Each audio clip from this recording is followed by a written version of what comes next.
Bismillahirrahmanirrahim. Wal maqalatu rafi'atu an Abi Bakrin Siddiq radhiyallahu anhu. Az-zulumatu khamsun was-suruju laha khamsun. Ute makalah kang kaping papat iku an Abi Bakrin Siddiq sang Abu Bakar Siddiq radhiyallahu anhu. Dawe az-zulumatu khamsun. Utai barang-barang sing mari peteng mari gelap iku khamsun ana 5. Minal asya'i sang boro-boro perkara. Kegelapan iku ana 5. Wasuruju te pira-pira penerangan to lampu bidomateni klan domah loro as-suruju. Jam usirajin jame lafat sirat. Utawi pira-pira lampu penerang laha maring dulumat ya khamsun ku 5. Minas sifati sang pira-pira sifat. Siji hubbud dunya iku zulmatun te seneng donya iku zulmatun iku mari peteng. Li'anna hubbad dunya yuki iso numibakna apa hubbad dunya fi syubhati ing dalam pira-pira barang sing ora jelas syubhat. Suma fil makruhati mongko nuli numibakna ning barang-barang sing makruh. Bar makruh suma fil muharramati mongko nuli numibakna ing barang-barang sing haram. Qala dawu sapa Rasulullah sallallahu alaihi wasallam hubbud dunya ra'su kulli khati'atin. Utawi seneng donya iku rasul kulit khoyati aten niku kepalane utawa punjere saben-saben kesalahan. Kesalahan apa wae mesti dimulai saka seneng donya. Rawang riwayat hadis sapa Al-Baihaqi Imam Baihaqi Anil Hasan Al-Basri sang Hasan Basri. Qala dawu sapa Al-Ghazali Imam Ghazali wa kama annahu balan kaya sak temene seneng donya rasul kulit khoti aten. Dadi kepalane saben-saben kesalahan. Fabuhduha. Mongko te gedeng donya rasul kulit hasanaten iku pangkal to kepalane saben-saben kaapian. Wasiraju te kang madangi laha maring donya to zulmatid dunya petenge donya sing madangi apa at-taqwa iku takwa. Ikhtirazu te sejogo pito atillahi klan taat Allah njogo an uqubati saking siksane Allah. Ruwiyat dan riwayat napa ana sak temene Kanjeng Nabi sallallahu alaihi wasallam qala dawuh sapa Nabi inna kalam tada'sian. Inna kasat temne sira lam tada ora ninggal sira seane perkara. Kowe ora ninggal sesuatu ittika Allahi krana wedine Allah taala illa ataka kecuali paring sapa wa ka ing sira khairon ing sing luwih apik menuju dimangsa. Kamu tidak meninggalkan maksiat sing cara zahir enak kecuali nanti diganti Allah sesuatu sing lebih enak luwih apik. Rawang riwayat nang hadis sapa Imam Ahmad wa Nasai lan Nasai. Wa dzambu te dosa zulmatun peteng wasiraju te sing menerangi utawa sing lampu nglamponi lagu maring adzambi wa batu tobat. Ruwiyat den riwayat napa ana sak temene Kanjeng Nabi sallallahu alaihi wasallam kala dawuh sapa Nabi innal abda satune kawula idza akhta analikane salah sapa abd khotiatan klan salah pisan nukitat mongko den capno fi qalbi ing dalam atine abd apa nuktatun apa cap utawa bekas ya bekas to cap ya sami sauda ingkang ireng. Ketika seseorang maksiat itu pasti terpatri ada hitam-hitam di hatinya. Faidha huwa mongko nalikane te wong munazaa iku mencabut sapa wong. Wastaghfar lan istighfar sapa man wa tabalan tobat sapa man. Sakula mongko dadi bersih apa kalbu atine man. Ning ngangge qaf jenenge sakula mongko dadi bersih apa kalbu atine man. Wa in adalamun bali sapa man sida mongko den tambah napa fi ing dalam nuktah apa fi ing dalam nuktah. Hatta ta'luwa sehingga dadi mayoritas apa nuktah ala qalbihi ing dalam atine wong. Jadi ketika dia terus maksiat, maka bekas kehitaman itu menjadi mayoritas mendominasi hatinya. Nah, mendominasi bahwa iki ku arron sing dikersano arron. Arron iku manane napa ya? Iki ku nak manane nglindhih. Maksudnya mriki arron iku dadi napa? Tayang sing ndadekno enggak sensitif, enggak peka, enggak berfungsi lah. Ati sing mestinya dadi kaca benggala, dadi mirah itu enggak berfungsi kok ala dikang. Ndak karo kang nyebut ing ladi sapa Allah taala wa taala kalla bal rona ala qulubihim ma kan yaksibun. Kalla tenan. Mesti tenan nek wong kafir kelakuane ngono. Ono semana iki kalla aja nglakoni barang sing elek. Wae kalla teng Quran niku kalih. Bal rona balik ngalahno ala qulubihim ngatasi atine wong akeh apa ma perkara kanu kang ana sapa wong akeh yaksibuna iku nglakoni sapa wong akeh. Rawang riwayat hadis sapa Imam Ahmad wa Tirmidzi wa Ibnu Majah wa Nasa'i wa Ibnu Hibban wal Hakim. Wal qabru te kang aran kuburan, kuburan ya dzulmatun ku peteng. Wasiraju te lampu lagu maring kuburan iku la ilaha illallah Muhammadur Rasulullah. Ruya den ruya ta ana sak temen Kanjeng Nabi sallallahu alaihi wasallam kala dawuh sapa Nabi inna wa sak temen wa ta'ala harrama. Iku ngaramno sapa wa ta'ala lan nari ngatasé neraka apa ngaramno mangko la ilaha illallah. Yap tagi kang goleki sapa man biya lan la ilaha illallah wajah wa ing ridane Allah. Riwayat hadis Al-Bukhari wa Muslim. Wa ruya annahu qala man qala la ilaha illallah mukhlishan dakhala al-jannah. Manti sapane wong kala ngucap sapa man la ilaha illallah mukhlishan hal ikhlas. Oleh nglafadzno pancen ikhlas dakhala mongko mancing sapa man al-jannah ing swarga. Qalu ya Rasulullah fama ikhlasuha. Fama mongko iku te apa ikhlasuha ing ikhlasno la ilaha illallah qol dawuh sapa Nabi antah juzakum. Ing yen to menghalangi apa la ilaha illallah antah juzah. Yen to menghalangi apa la ilaha illallah kumeng sira kabeh ngalang-alangi angkul lima sangi saben-saben perkara harama kang ngarepno sapa Allah alaikum ngatasi sira kabeh. Jadi maknane ikhlas itu la ilaha illallah itu telah sukses menghambat kamu dari semua yang diharamkan Allah. Maknane dadi pengekang sangka maksiat. Nah sing lafadzno ngono berarti ikhlas. Rawahu ngewatan hadis sebal khotimah khotim. Ila dindawono pengene sabatu asya uti pitu pira-pira perkara tunawiru iku iso madangi apa sabat asya al-kubur ing kuburan. Ada 7 hal sing dadekno kuburan iku padang awaluha al-ikhlas fil ibadah. Uti kawitane sapa iku al-ikhlas fil ibadah ing dalem ibadah wasani kubirul walidain ngapi wong tuwa loro. Wasalis silaturahim wa rabbak iku alla yudia. Ento ora nyanyano sapa wong umrohu ing umure wong fil maksiat ing dalem maksiat wal khamis wa la yatabi ento ora anut sapa wong hawa ing hawa nafsune man wasati sute kang kaping 6 iku ayat cita-cita ento tenanan sapa man fit taat ing dalem taat wasabe iku ayub sira ento ngekeng-kekono sapa man dikrawuh eling Allah wal akhiratu ta akhirat zulmatun ya peteng aili kasratil ahwali krana ke prahara wasiraju te sing madangi lah maring akhirat utawa zulmatil akhirat wal amali sholihu ngamal saleh. Ruwiyat dan riwayat napa ana sak temene Kanjeng Nabi sallallahu alaihi wasallam kala dawuh sapa Nabi. Inna wa sak temene wa yuhibbu seneng sapa Allah taala ayyuk khoda. Enyen to den lakoni apa biru khosi kelan kelawan rukhsah pangeran. Ayyuk khoda enyen to den lakoni apa biru khosi kelawan kemurahan-kemurahane pangeran. Kama yuhibbu kaya oleh seneng sapa wa taala ayyuk khoda ento den lakoni apa bi azaimihi kelawan ketentuan pokok-pokoke pangeran utawa kewajiban-kewajibane pangeran. Inna wa sa'atana wa ta'ala ba'atha ngutus sapa wa ta'ala ning ingsun bil hanifiyah iklan agama sing hanifiyah sing condong menghindari barang batil menuju barang hak. Wa hanifiyah itu selalu berkecenderungan benar itu jenis hanifah. Asam hati kang gampang. Rupane dini Ibrahim agamane Nabi Ibrahim. Rawi hadis sewalas Ibnu Asakir. Warwiya lan tinwat napa ana sak temene Kanjeng Nabi sallallahu alaihi wasallam kala dawuh sapa Nabi addu al azaima. Adu nglakoni ya sira kabeh al-azaima ing barang-barang sing pokok, sing wajib. Waqbalu lan nampa sira kabeh ar-rukhsata ing kemurahane pangeran. Nek sing ora wajib ya kadang-kadang tinggal, aja lakoni terus. Wada'u lan ninggalno sira kabeh anasa ing manusa umbarno. Faqat kufitu mongko teman-teman den cukupi sira kabeh gumeana surahul khatib. Riwayat Nabi sallallahu alaihi wasallam kala dawuh sapa Nabi malam yakbal rukhsata Allah. Mante sapane wong lam yakbal ora nampa sapa man rukhsata Allah ing rukhsah Allah. Orang yang tidak nerima rukhsahnya Allah Ta'ala. Jadi orang wajib-wajib dilakoni terus kadang-kadang mergo dadi identitas isin ninggal. Kalau wong biasa puasa Senin Kamis saking terkenal puasa Senin Kamis sampai muka napa isin. Iku dosane kok Gunung Arafah. Wis hadis iki apa lho wis ra puasa Senin Kamis. Jadi ala kenapa ora puasa Senin Kamis nampa rukhsah pengiran niku ora nampa jenenge gak nglakoni. Karena mengkono iku ali ngatasi mamal ismi yang disapa mislu jibali Arafah iku kaya gunung Arafah. Jadi pangeran yo aneh sing apik to. Jadi misalnya ana wong maca Quran kok yakin ra di sepuro iku dianggap ngenyek Quran.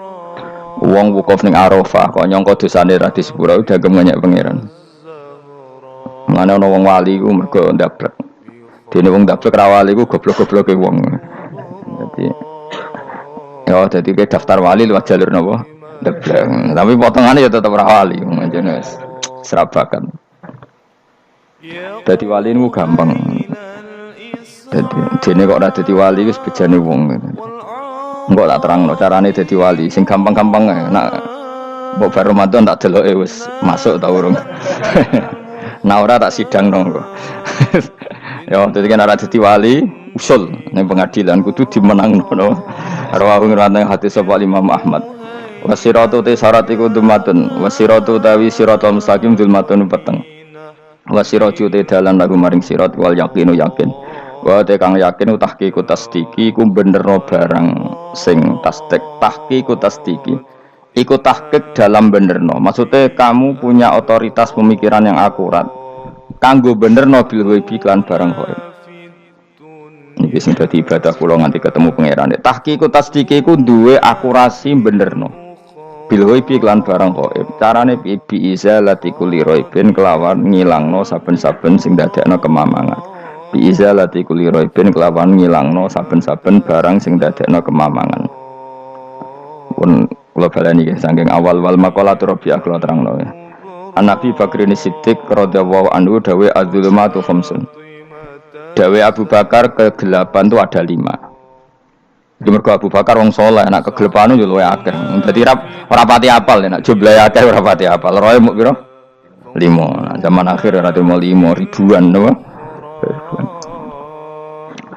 Nomor 1 hubud dunya. Seneng dunya. Seneng dunia macam-macam, seneng pangkat, seneng apa saja yang tidak mengantarkan ke akhirat. Iku darani napa? Dunia. Atau apa saja yang murahan, iku darani dunia.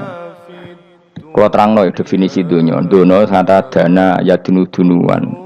Ana sing ulama nasrib sangka dania terus ditakhfif hamzah dadi daniah. Daniah terus ditakhfif hamzah dadi ya daniyah. Daniyah terus ngikuti wazan fu'la jadi dunya. Jadi anggar barang sing hina itu jenenge apa? Dunya. Utawa barang sing dekat iku jenenge dunya. Mergo maknane dunya ku saiki, dana iku maknane dekat. Akhirat nanti. Srungokno wae kok kowe suwe paham. Sehingga sesuatu yang tidak murahan kayak sujud, kayak sedekah, kayak ngaji iku ora dunya. Ini kesaksian akhirat. Sehingga ketika Ibnu Khaldun itu Allah itu ngeritik dunia ya yang perlu dikritik. Bahkan kadang akhirat pun dikritik pangeran, swarga pun kadang dikritik pangeran. Nak wayai perlu dikritik karena ada konteksnya. Ada apa? Konteksnya. Misalnya begini.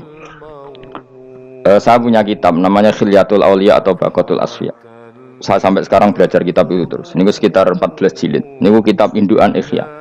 Saya berkali-kali ngomong di mana-mana. Imam Ghazali dalam hal mana Kibul Akhyar, sejarah orang-orang pilihan itu nginduk kitab nama Khilyatul Auliya itu 14 jilid. Dalam ilmu tasawuf beliau nginduk kitab jenis Qutil Qulub, ini karangan Abu Thalib Al-Maktum. Dalam fikih tentu beliau nginduk gurunya Imam Haromen. Dan memang kitab itu harus nginduk, kalau tidak namanya mukhtarik, bikin-bikin. Memang syaratnya ulama harus muttabi, dia hanya pengikut, tidak boleh kreasi. Kalau kreasi namanya bid'ah, bid'ah.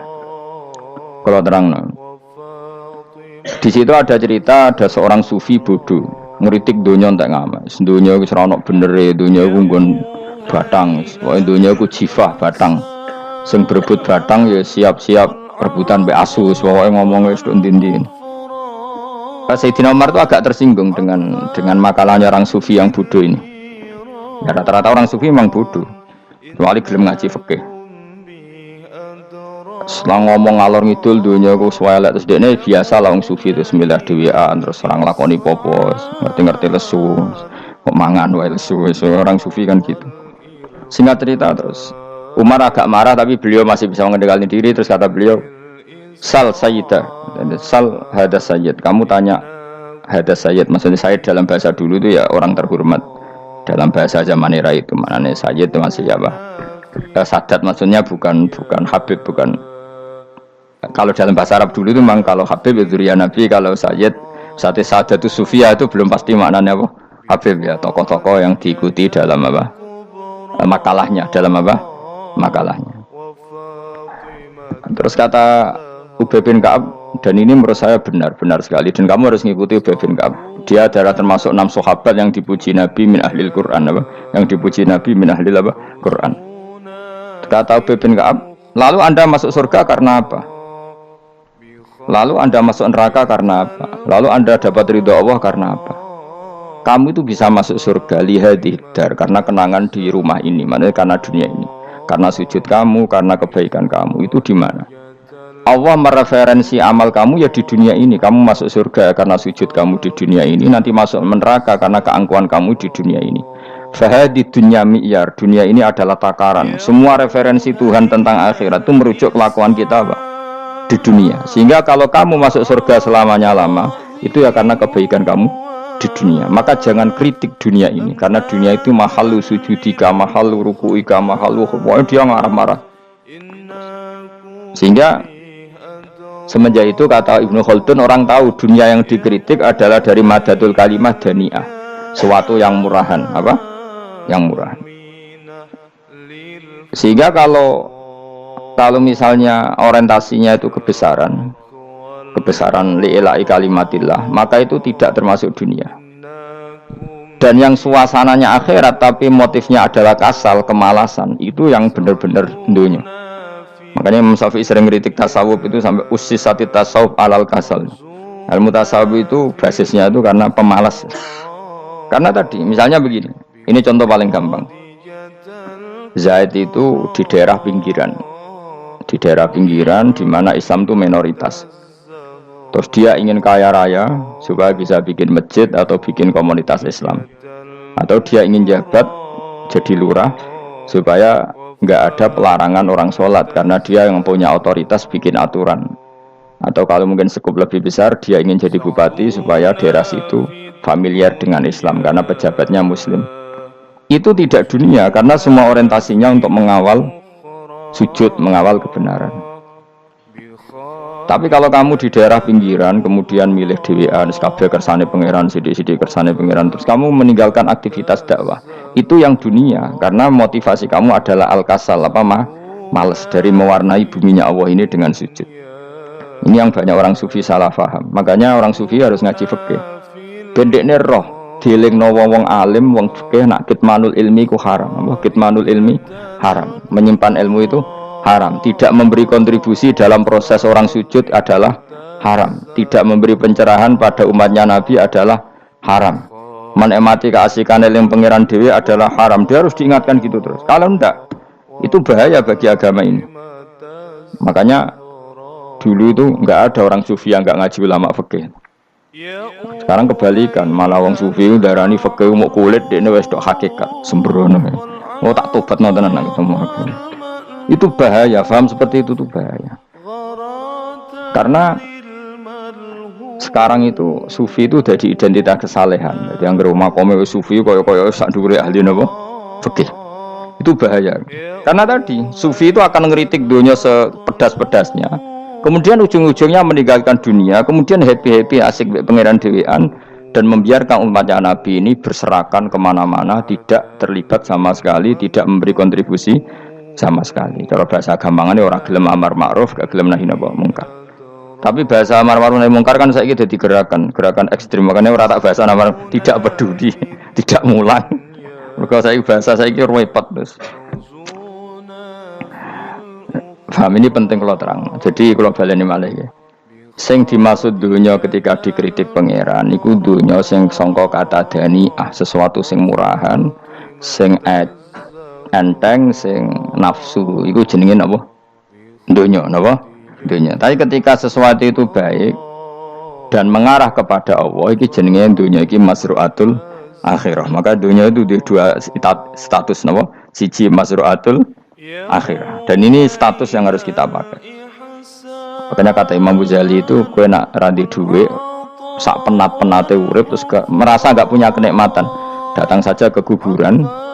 Dan yakinlah semua yang sedang mati keinginannya hanya satu, ingin kembali di dunia dan memperbaiki amal-amalnya. Berarti dunia adalah segala-galanya bagi orang yang sudah mati.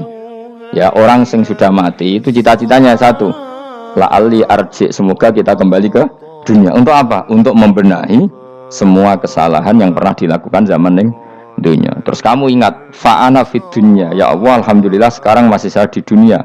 Artinya saya punya satu kesempatan yang diinginkan semua orang yang sudah mati di seluruh dunia. Lalu malah wali anu surip malah kepengen nang mati. Saking kakean kasus, napa? Kakean apa? Kakean kasus. Makanya di sini sirinya para rasul, para nabi itu sering donga Allahumma tawil umrona, sehingga banyak orang soleh mendoa supaya panjang apa? Umur. Itu karena pas itu yang hadir adalah dunia dengan makna masru'atul akhirah.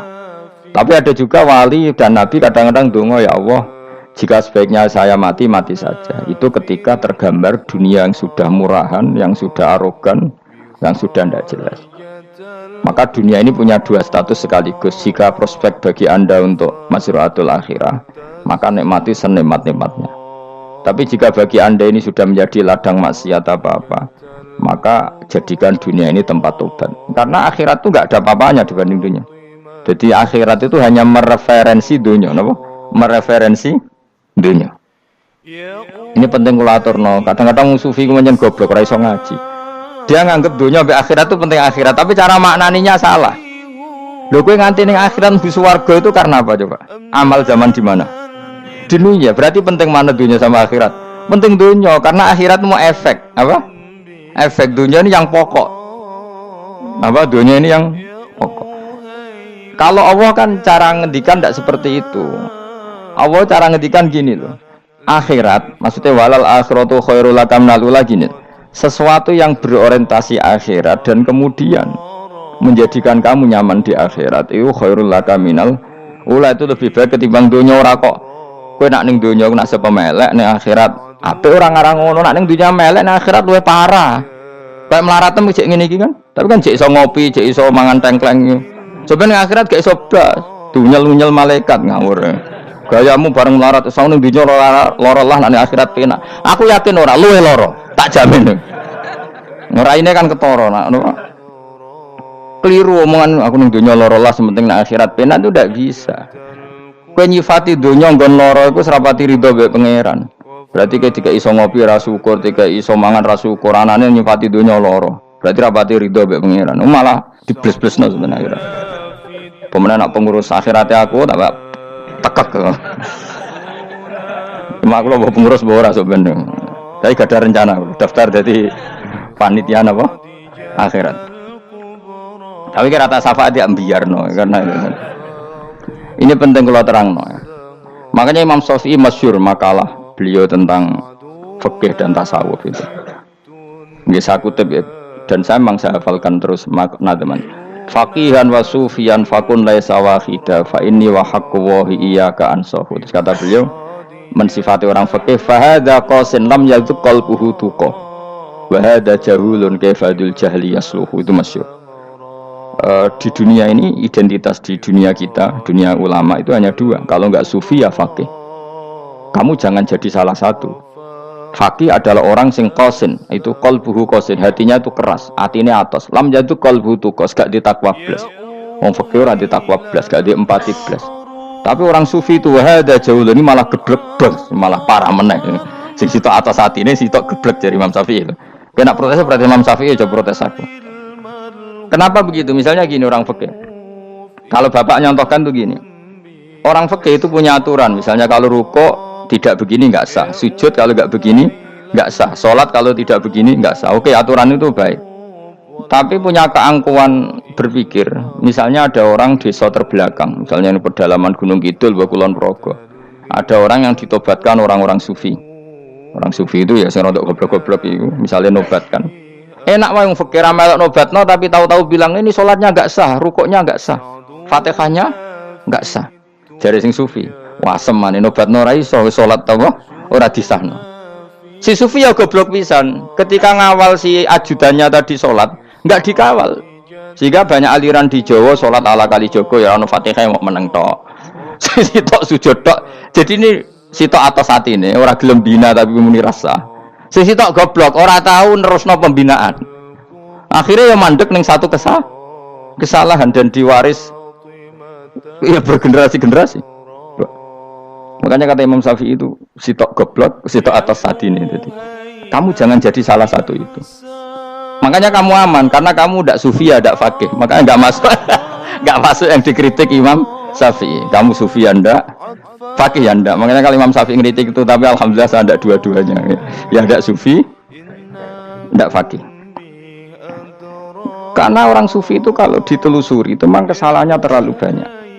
Kecuali dia mau ngaji fikih. Kenapa? Kecuali dia mau ngaji fikih. Kayak tadi misalnya, sampai Imam Syafi'i zaman itu duka yang menghentikan usisat tasawuf alal kasal. Ilmu tasawuf itu dibina, itu berdasar kemalasan. Loh, saya punya teman sufi banyak. Saya ini kiai loh, punya teman sufi banyak. Tekon dengan kulo, Gus, dunia rusak. Sementing saat ini ngatah-ngatah istighfar. Memangnya kita bisa diistighfari pangeran, di sepuro pangeran ketika kamu orang alim tidak mulang? Memangnya kau iso di sepuro pangeran ketika kau sugih zakat? Memangnya kau iso di sepuro pangeran wis kere ra nyapu masjid teko Jumatan, bareng ngrokok itu usep-usep ning pojok masjid bar mulai. Enak weh. Ana keran coplok wis dibarno. Memangnya kamu bisa jadi orang miskin seperti itu kemudian dimaafkan Allah? Tidak bisa. Kamu harus terlibat dalam proses sholat. Wis kere ya urun gawe keran, misale ra ngono urun masjid ya nyapu-nyapu, sing sugih urun dhuwit, sing alim urun mulang. Kok enak? Dunia bangkep rusak terus kabeh dhewean. Menengi sampean ke dhewean neraka ra tak baturi ya ngono. Ndak bisa, sufi seperti itu ndak bisa, tuh kriminal. Malah Imam Syafi'i dalam satu makalah kowe esuk tasawuf, awan wis rondok ngene. Saking ekstrimnya beliau. Nah, kenapa Imam Ghazali muji orang sufi? Kitab-kitab Risalah Kusyirah muji orang sufi itu sufi-sufi yang kayak kowe. Sufi-sufi yang belajar fikih, napa? Sufi-sufi yang masih mau belajar fikih. Kok enak? Jadi sufi itu maknanya sidik-sidik. Zaman wis rusak itu tidak seperti itu. Nak rusak ya amanat pengiran kan melok dandani. Nah, ketika rakan didandani sebetulnya nggak masalah, kan ada alternatif. Misalnya gini, ada mobil rusak nggak bisa dipakai. Memangnya mobil hanya itu? Kan ada mobil yang lain itu jenis fakih. Ini enggak, kamu punya pemimpin hanya 2 atau 3 lah, biar nggak nyindir. 3 atau 4 lah. Ketika 4 ini orang ini gagal, seakan-akan Indonesia gagal. Memangnya Indonesia hanya punya orang 4 itu? Goblok sekali kita berpikir gitu. Segoblok-gobloknya apa? Memangnya Indonesia itu milik siapa? Kenapa kamu menggantungkan sama 1-2 orang, 3-4 orang? Gampang aja cari alternatif. Terus, tapi kan harus lewat pemilu. Khusus ngenteni pemilu 5 tahun cepat. Mustafa Rohin jokno jadi calon presiden. Nah, kemudian jadi negara tahlil. Karena dek Nabi ya, ngomong ekonomi ya ora iso. Ngomong wisata ya haram, ngomong budaya haram. Ngomong badan usaha milik negara ya ora roh deh. Lamun langsung dibagi-bagi. Tapi kelirunya kita selalu begitu. Ketika kecewa sama pemimpin, seakan-akan dunia ini tergantung pemimpin itu. Mana ada dunia ini dipasrahkan sama makhluk oleh Allah. Dunia ini milik Allah, nggak pernah dipasrahkan makhluk. Bahkan kiai mati pun nggak ngefek pada agama. Dulu sahabat meninggal agama jalan, wali songo orang-orang pilihan meninggal agama jalan. Karena Allah tidak ridho dunia ini, agama ini, dunia maupun agama dipasrahkan sama seseorang. Allah yang mengurus dunia ini.